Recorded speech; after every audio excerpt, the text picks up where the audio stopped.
মই শ্ৰদ্ধাৰ অতুল তামুলীদেৱৰ এটি কবিতা আবৃত্তি কৰিবলৈ ওলাইছোঁ। ভুল হ'লে ক্ষমা কৰিম। কবিতাটিৰ শিৰোনাম হ'ল ঘৰতে আছোঁ কুশলে আছোঁ। ঘৰতে আছোঁ কুশলে আছোঁ, মোৰ এইটো জীৱন। এই যুগেই হ'ল ঘৰৰ চৌহদতে পাৰ কৰিছোঁ ৰাতি দিন।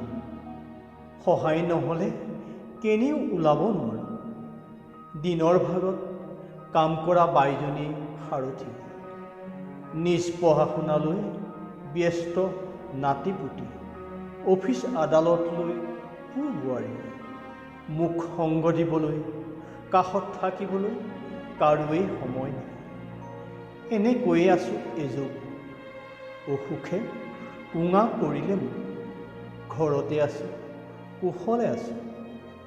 এতিয়া সময় দুঃসময়, কেওফালে শংকা আতংক। কিবা বোলে আহিছে কৰোণা, তাৰ একো নাই ভৰসা। এতিয়া সকলো ঘৰতে মই লগ পাওঁ সততে। নাতিহঁতে কথাবোৰ মোক বুজায়, বোৱাৰীহঁতো কাষতে বহে।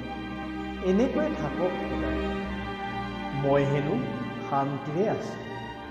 আঁতৰত চব অপায় মংগল, এনেকৈয়ে থকাই বোলে ভাল। চুব নোৱাৰে মহামাৰী মহাকাল। তহঁতো বোপাই এনেদৰেই ঘৰতে থাক সদায় সদায়। ধন্যবাদ।